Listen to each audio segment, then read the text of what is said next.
Hello everyone, how are you doing today?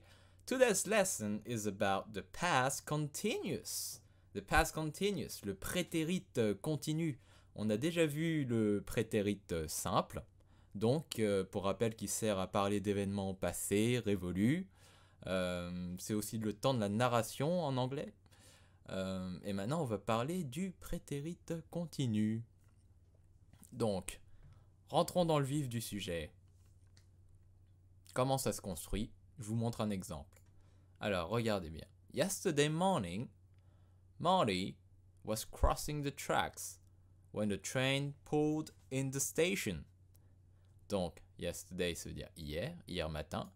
Marty était en train de traverser les voies ferrées quand un train est arrivé en gare. Donc, vous voyez, ça veut dire qu'il était en train de traverser. Cela permet de dire ça, le prétérit continu. C'est ce qui est en train, c'est des actions qui sont en cours. Donc, contrairement au prétérit simple, elles ne sont pas datées et précises et ancrées, repérées dans un temps passé précis. C'est un processus qui se passe, qui se déroule dans le passé, en continu donc. Donc, un autre exemple. Marty was crossing. Donc, non, c'est le même exemple, mais on va le préciser. Donc, Marty was crossing, qu'est-ce que ça veut dire? He was in the middle of crossing. He had not finished crossing. Donc, il était en train de traverser et il n'avait pas fini de traverser. Quand on dit que Marty was crossing, ça veut dire qu'il n'a pas fini. Il est ni au début ni à la fin. On se focalise sur le fait que c'est en cours.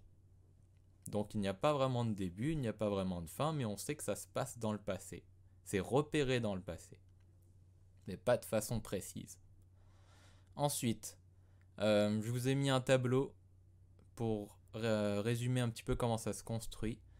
Donc j'ai essayé de faire simple, hein. Tout ce qui est important est en rouge, donc c'est clair, et à apprendre, hein, bien évidemment. Donc, auxiliaire être, auxiliary verb.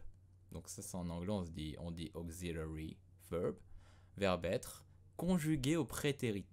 Attention, hein. L'auxiliaire être, il n'est pas au présent, il sera au prétérit si vous utilisez le prétérit continu. Donc en anglais on dit conjugated in the past simple form. Donc vous aurez I was, you were, she, he, it was, we were, you were, they were. Accompagné, ça c'est dans la deuxième colonne, d'un verbe en ing. Ing, donc vous prenez le verbe que vous voulez. Je vous en ai mis 3. Donc taking care, I was taking care of my dog. J'étais en train de prendre soin de mon chien. I was helping my mother. J'étais en train d'aider ma mère. I was encouraging my brother to improve himself. J'étais en train d'encourager mon frère à s'améliorer. Donc vous voyez, donc auxiliaire être conjugué au prétérit simple accompagné d'un verbe en ing. Celui que vous voulez. On passe à la forme négative. Donc, comme d'habitude, hein, il suffit d'ajouter le mot not, mais pas n'importe où. For the negative form, not is put between the auxiliary was were and the ing form. Donc, à la forme négative, not est placé entre l'auxiliaire was ou were, selon le sujet, et le verbe en ing. On passe aux exemples. Example. Donc, yesterday morning, j'ai repris le même exemple qu'au départ. Yesterday morning, Marty was not crossing the tracks when the train pulled in the station. Donc c'est le même exemple, vous voyez qu'on a juste ajouté not entre l'auxiliaire être et le verbe en ing. Donc not c'est pas avant ni après, c'est bien entre les deux. Was not crossing the tracks when the train pulled in the station. Donc qu'est-ce que ça veut dire? Hier matin, Marty n'était pas en train de traverser les voies ferrées lorsqu'un train est arrivé en gare. Voilà, tout simplement. On passe à la forme interrogative, interrogative form. Interrogative form. For the questions, the auxiliary and the subject are inverted. Donc tout simplement pour les questions, l'auxiliaire et le sujet sont inversés. C'est tout le temps la même chose, hein, que ce soit le prétérit simple, le prétérit continu ou les autres temps. En général, il y a une inversion lorsqu'on veut poser une question. Ensuite, alors, exemple. Donc toujours le même exemple avec Marty. Yesterday morning, was Marty crossing the street when the train pulled in the station? Donc là, c'est une question, donc on n'oublie pas l'intonation montante. Donc hier matin, est-ce que Marty était en train de traverser les voies ferrées lorsque le train est arrivé en gare? Was Marty, d'ailleurs je vais vous le mettre en rouge. Voilà. Was Marty crossing the street? Donc vous voyez bien qu'il y a une inversion entre le sujet et l'auxiliaire. Que dans la phrase précédente, c'était pas le cas. L'auxiliaire, il a été après Marty qui est le sujet. Donc je rappelle le sujet, celui qui fait l'action. Ok, on va parler maintenant des emplois. Comment ça s'utilise, dans quelles circonstances. The past continuous and the past simple help us to show how two past actions or situations are connected. Donc, ce qui veut dire que le prétérit continu et le prétérit simple nous aident à montrer comment deux actions ou situations passées sont connectées entre elles. La deuxième chose, c'est que we often use, vous vous rappelez, often, donc souvent, we often use the past simple and the past continuous together to say that something happened in the middle of something else. The past continuous shows us that the action was already in progress at a certain time in the past. Donc on utilise souvent le prétérit simple et continu en tandem pour dire que quelque chose s'est produit au beau milieu d'une autre chose. Le prétérit continu dans ce cas nous montre que l'action était déjà en cours à un certain moment dans le passé. Donc, que c'était flou, ce n'est pas précis. Un moment dans le passé, mais pas bien repéré comme le passé simple. Que le prétérit simple. Pardon. Donc, examples. A. What were you doing at 8 p.m. last night? I was studying. Donc, qu'est-ce que ça veut dire? Qu'est-ce que tu faisais hier soir à 8 heures? Qu'est-ce que tu étais en train de faire? J'étudiais. I was studying. Donc, qu'est-ce que ça veut dire? Cela signifie que j'ai commencé à étudier à 8 heures, à partir de 8 heures, et que j'ai continué de travailler aussi après 8 heures. C'est-à-dire que la personne, elle ne s'est pas arrêtée d'étudier à 8 heures. C'est-à-dire avant et après 8 heures, elle a étudié. Donc, vous voyez, ce temps permet de dire ça. Mais si on avait utilisé du prétérit simple, par exemple. What did you do last night at 8 p.m.? I studied mathematics, par exemple. What did you do at 8 p.m. last night? Donc, qu'est-ce que tu faisais hier à 8 heures? J'ai étudié. I studied mathematics. Donc là, on s'intéresse plus à l'action d'étudier qu'à sa durée. Donc on ne sait pas s'il a étudié longtemps ou pas. On sait juste qu'il a étudié. Le fait d'étudier. Tandis que quand vous dites I was studying, vous vous focalisez plus sur le processus, sur la durée, sur le fait que ça dure un moment. Ensuite, on passe au petit b.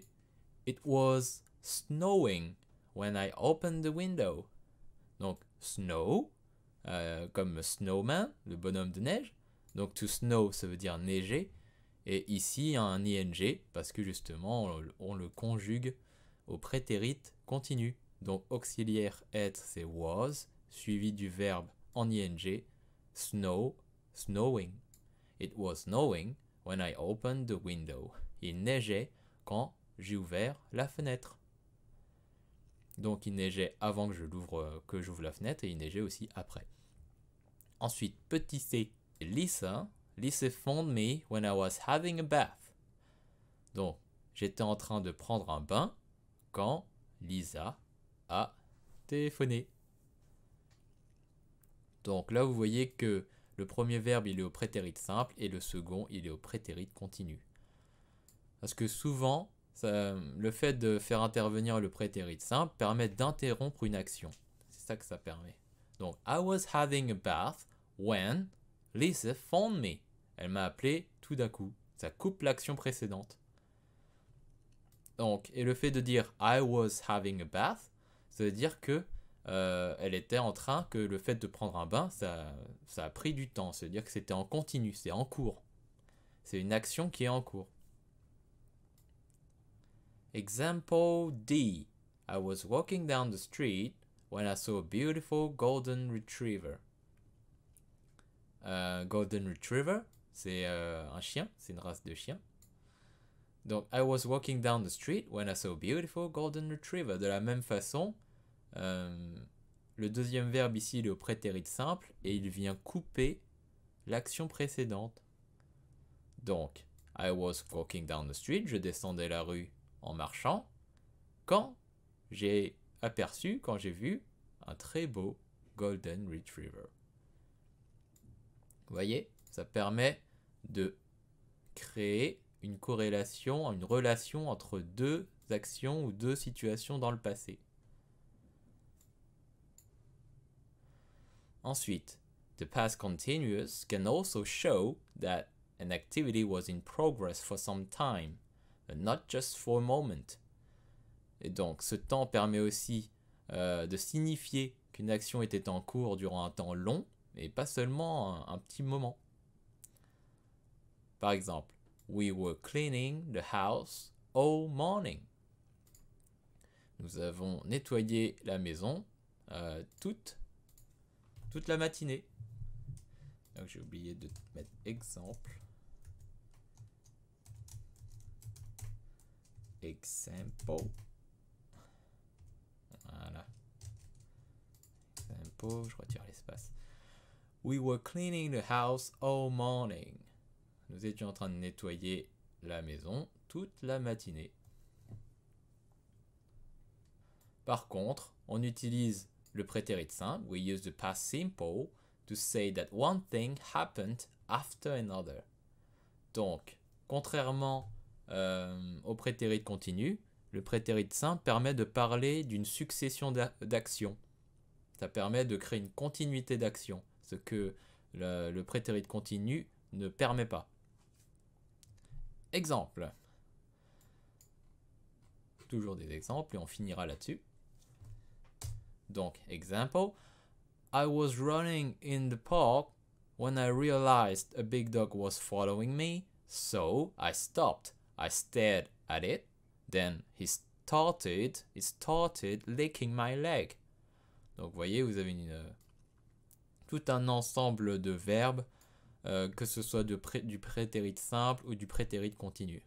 Sauf que pour créer la succession d'actions, on va utiliser le prétérit simple.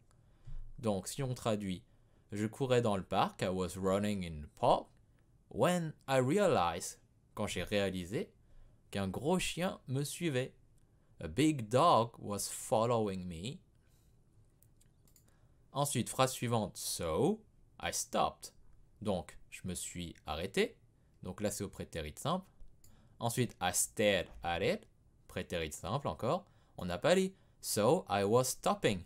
Et on n'a pas dit I was staring at it. Vous voyez, quand ce sont des actions consécutives, donc des actions qui se suivent, on va utiliser le prétérit simple.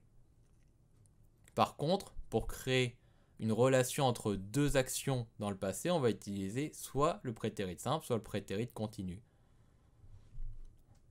Then, et pour finir la dernière phrase, then he started licking my leg. Puis il a commencé à me lécher la jambe. To lick, se dire lécher. Leg, la jambe. To start, commencer. Donc vous voyez dans cet exemple que les deux temps sont utilisés, mais que pour parler d'une suite d'actions, on va utiliser le past simple, le prétérit simple. Donc c'est pour ça qu'ici c'est en gras et souligné. Hein. One thing happened after another. C'est bien sur la succession d'actions. Alors on va récapituler un petit peu le tout. Donc d'abord la structure. Comment ça se construit? Donc auxiliaire être conjugué au prétérit. Auxiliary verb be conjugated in the past simple form. Donc I was, you were, she, he, it was, we were, you were, they were. Plus auquel on ajoute un verbe en ing. Donc ça sera plus ed. Ed c'est pour le prétérit simple.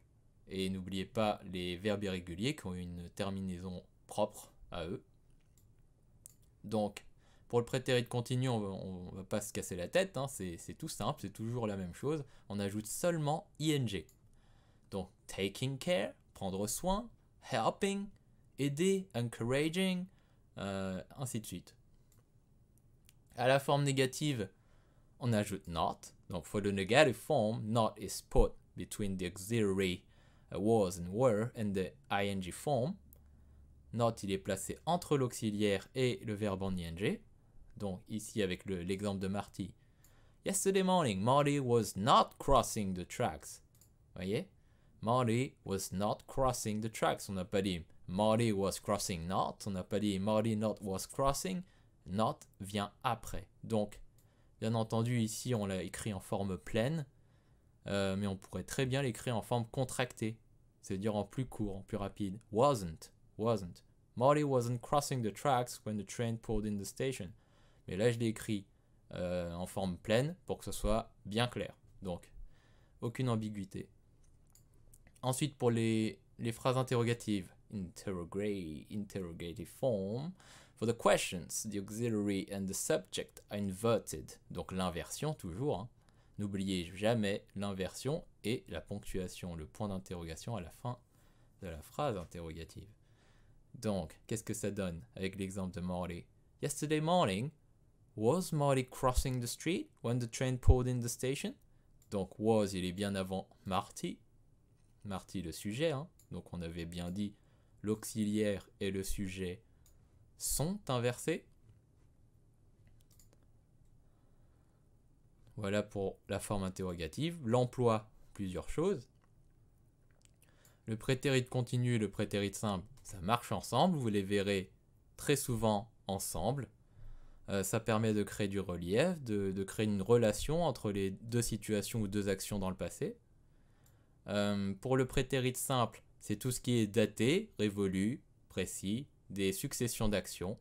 Tandis que le prétérit continu, ça sera tout ce qui est processus, des choses en cours. On se focalise un peu plus sur la durée.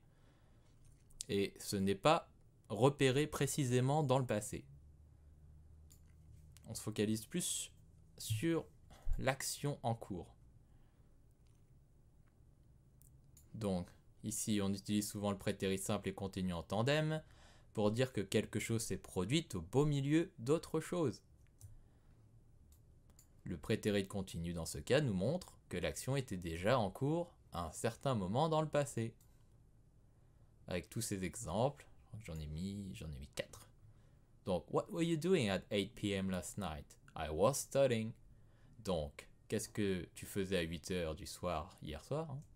J'étudiais. Donc, il étudiait avant 8 heures et après 8 heures. C'est pas arrêter d'étudier juste après 8 heures ou juste avant.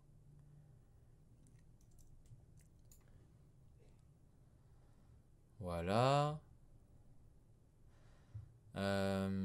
Ouais, dernière chose, le prétérit continu permet aussi de signifier qu'une action était en cours durant un temps long et pas seulement un moment. Par exemple, we were cleaning the house all morning. Donc ça a pris toute la matinée. C'était pas seulement un petit moment. Alright, leçon terminée. Lessons over. So, il ne me reste plus qu'à vous dire, stay clean, stay safe, and I'll see you later.